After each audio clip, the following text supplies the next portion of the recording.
Hello and welcome to this episode of R for Data Analysis with the word Analytics. Today we are stage 3 of our R programming roadmap, which is understanding the basics of R. Previously, we have covered reserved words and variable names. So today we are going to look at data types in R. As usual, we are going to use one of the scripts in the folder called R Tutorials. If you've not yet downloaded it, there is a link in the description of this video where you can access the folder and follow through. But if you've not downloaded it, still no problem. You can try out whatever we are doing.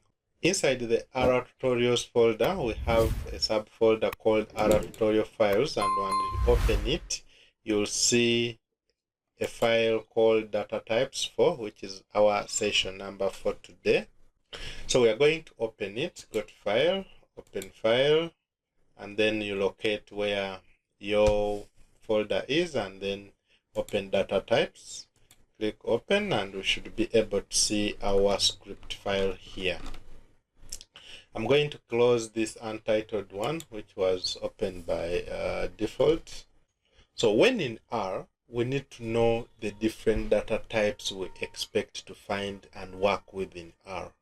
And there are 5 main data types you will come across. We have the numeric, the integer, we have the character data types, logical data types, and the complex data types. So let's start with the numeric. Numeric simply represents decimal or continuous numbers, and these are the default data types in R. If we have a variable age, which is assigned 45.5, this is a decimal point. So this variable will be a numeric key data type.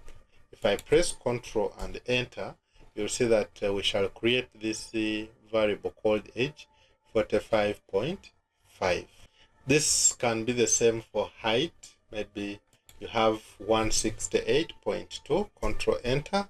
You can see that the object is created there, or the variable, and maybe blood glucose levels is 5.6 is also created, and it is a numeric.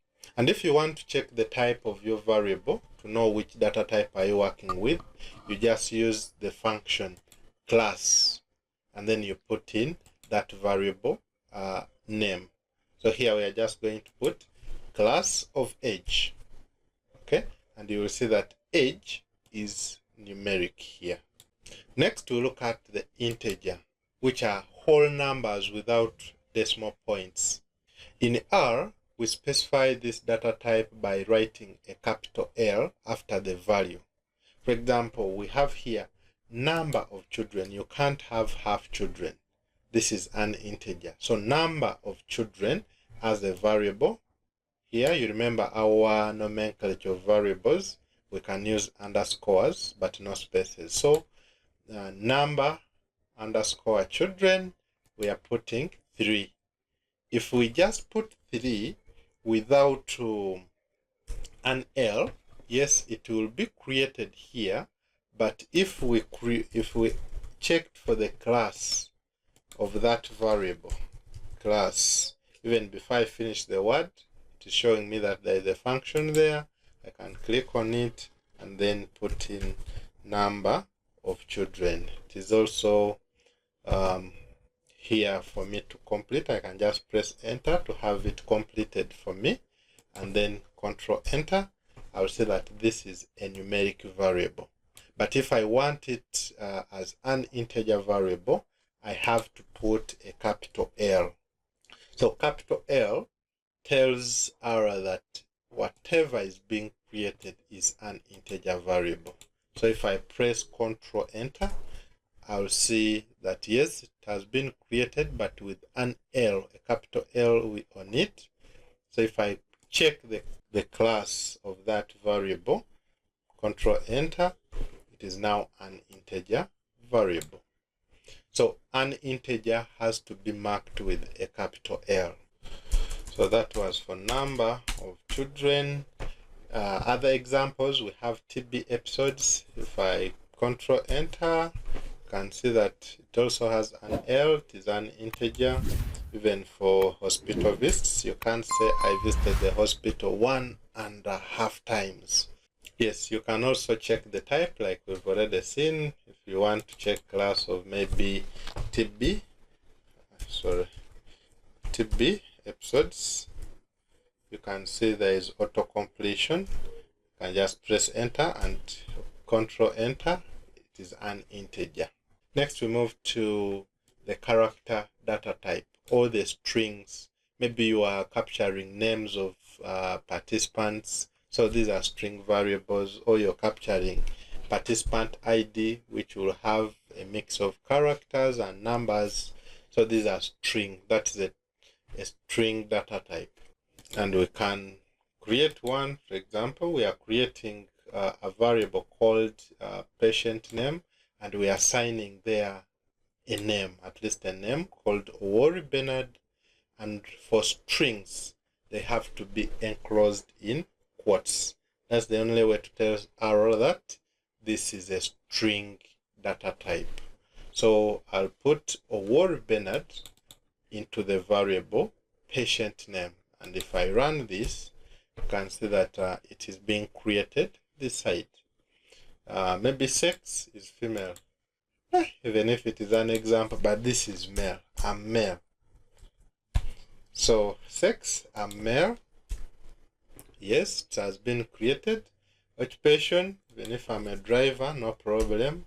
And district, come from Ginger, no problem.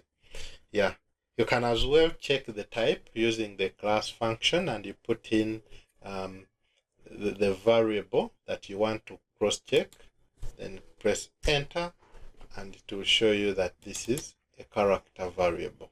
Next, we can also look at the logical data type.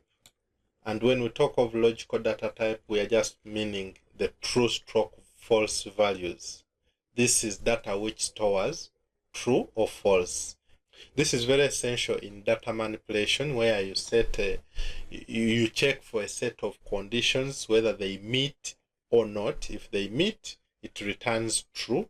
If it doesn't, it returns false. So you will have a column of maybe check for participants who are below 18 years and male. So whoever meets those conditions, you will have a new variable having either true or false. True when that person meets the condition. So here we can have examples. Is a smoker, true. Okay. Has diabetes, maybe false. Is pregnant, that is false. And then you can first create, for example, we are creating a variable called age above 60, and we are assigning there a value of 72 first. Then we are asking kind of a question.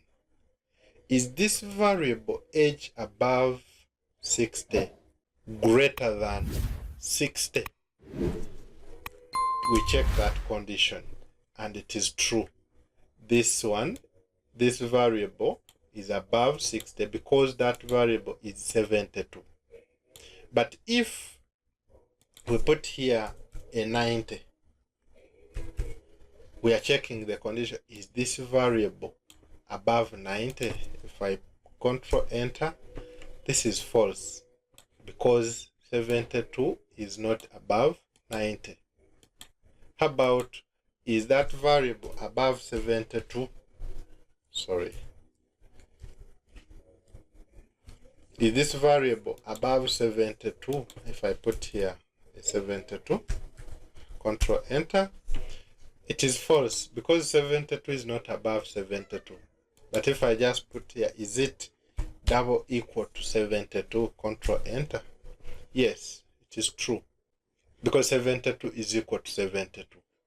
Okay, but is it double equal to 90? Is 72 equal to 90? Okay, that becomes false. So that is a logical data type. You can check the type as well using the class function. So if I check the class of this variable here, control enter, they tell me this is a logical data type. We also have other data types which you rarely encounter because they are mostly used in mathematical modeling, the complex numbers or complex data types. For complex numbers, we have a real number and an imaginary part. For example, if you say you're creating an object called Z, and that Z is equal to 3 plus 4i, you have a number defined, but you have a part that is not defined. So this is a complex number, and if we create it and then check the class, you will see that this is a complex number. R has already determined that. If you found this video helpful, consider liking the video, subscribing to the channel so that you don't miss out any of our subsequent episodes. So in our next episode, we are still covering the basics of R programming, and we shall be looking at data structures. See you in the next episode.